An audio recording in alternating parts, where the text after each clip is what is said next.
Good morning, everybody, and welcome to the launch of the Center for Gender Analysis. My name is Jayan Sriram, and I'll be guiding you through the first half of today's program. Before we dive into our exciting lineup of presentations and discussions, let me start with a brief overview of both the JustJobs Network and the Center for Gender Analysis. The JustJobs Network is an applied research organization finding evidence-based solutions to one of the most pressing challenges of our time: how to promote better work in a rapidly changing 21st century economy. We produce research on good job creation and workforce development, focusing our work on the critical knowledge gaps in the employment landscape.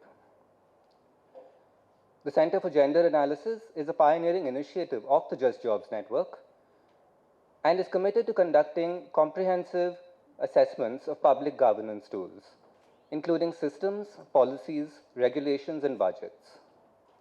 Our mission is to instigate structural, systemic, and behavioral change, reshaping decision-making processes, and influencing policies to enhance women's economic participation. I'd like to warmly now welcome Sabina Dewan for the welcome address. Sabina is President and Executive Director of the JustJobs Network. Since founding the organization in 2013, she has been a driving force behind establishing it as an innovative international research organization that works in India and abroad. Sabina's career is marked by a diverse range of roles, from working with the International Labour Organization in Switzerland and the European Commission in Belgium, to engaging with grassroots organizations in India. Besides leading at the JustJobs Network, Sabina is also a non-resident fellow at the Carsey School of Public Policy at the University of New Hampshire. Prior to this role, she was a senior fellow at the Center for American Progress, working closely with John Podesta. Welcome, Sabina.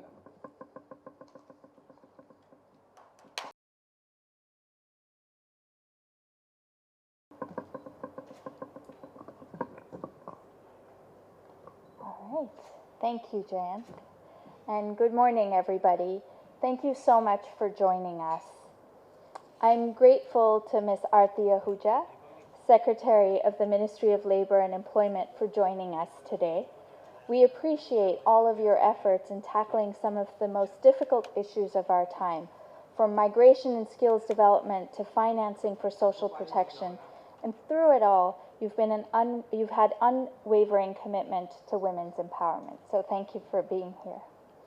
I'd also like to welcome Mr. Anurag Bihar, who's the CEO of the Azim Premji Foundation, who has been a partner, a friend, and an advisor to the JustJobs Network, and without whom neither the Center for Gender Analysis nor this event would have been possible.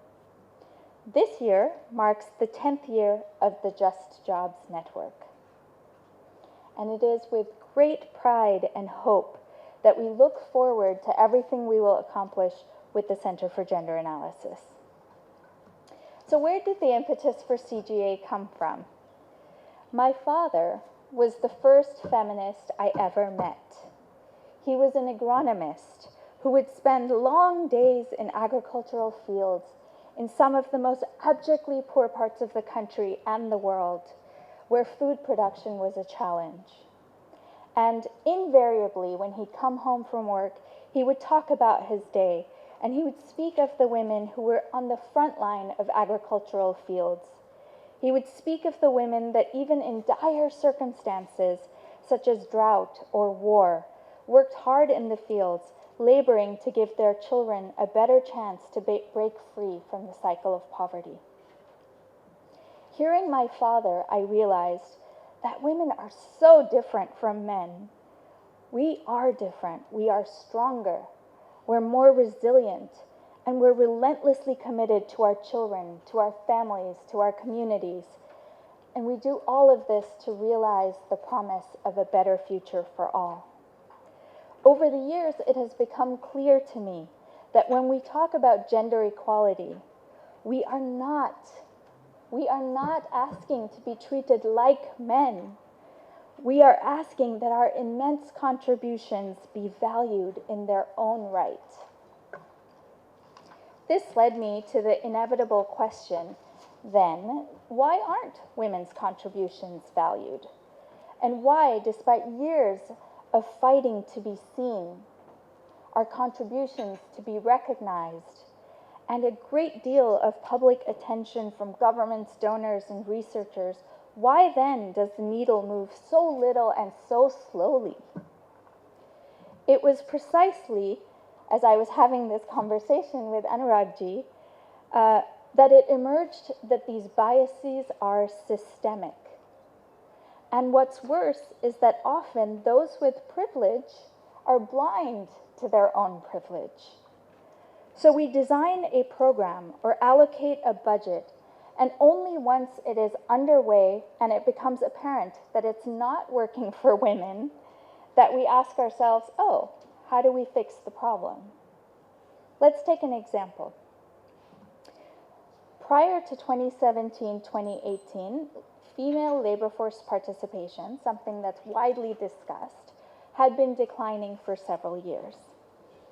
And since 2017-2018, if we come to the present day, 2022-23, it has risen from about 21% to 32%.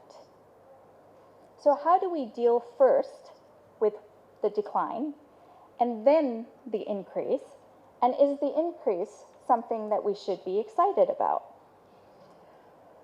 So much of the public debate, as we try to answer that, so much of the public debate is whether these trends are a reflection of measurement problems. Are we measuring female labor force participation correctly? That is the wrong question to ask. It's not about what the level of participation, is, but what are the drivers of these trends? When women are dropping out, why is that? When they drop out, what are the reasons behind why they are dropping out? And among the reasons are that they're disproportionately represented in the informal sector and in poor quality work. They are relegated to the lowest level of tasks and occupations. They suffer from time poverty, and in times of crisis, women bear the brunt. So how do we solve these problems? We continue to allocate our budgets to sectors like construction that are highly gender regressive. We ask not how to get employers to hire more women, but how to make women entrepreneurs, when we know that most women that are entrepreneurs are in subsistence entrepreneurship. We say let's reduce time poverty, not by reducing women's burdens, but by giving them options to work from home and work more from home. And when the level of participation is going up, we rejoice, not paying nearly enough attention to the fact that this is largely driven by women in rural agriculture, a sector that is marked by informality and poor working conditions. More women are in agriculture today than there were before the pandemic, and the levels of agricultural output are not aligned with this increase in agricultural labor, meaning that the jobs are very, very low productivity. If we want to improve the quantity and quality of women's economic participation, and if we are serious about empowering women, we have to start asking the right questions. And one of those right questions is, where are the biases in the system?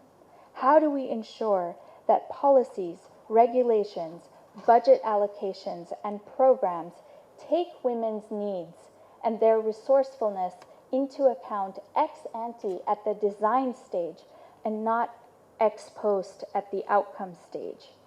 We must address the causes of bias and not just the symptoms. This is what the Center for Gender Analysis sets out to do. In the coming years, we will analyze decision-making processes, policies, as well as their implementation to see where the biases lie. We will consistently assess the impact of policies, regulations, budgets, and schemes to uncover their real impact on women's participation and empowerment.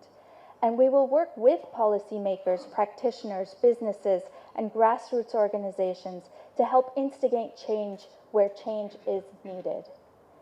In this vein, we are very excited about our partnership with the Government of Karnataka, and of course, having the ear of the Ministry of Labor and Employment under Secretary Ahuja's esteemed leadership, a woman who understands these issues closely. So with that, let me move to introduce Secretary Aarti Ahuja, whose career spans more than 30 years in the central and state governments. She has been secretary in various departments, such as handloom and handicrafts, women and child development, health and family welfare, and tourism. She has brought out many systemic level reforms, particularly in the nutrition and health sectors, and her reforms have been acknowledged as some of the best practices nationally and by independent and global organizations. She was a member of the independent expert group of the Global Nutrition Report and was a senior honorary research associate at the Global Health Institute of the University College of London. And with that, I welcome Secretary Ahuja to deliver her opening remarks. Thank you all.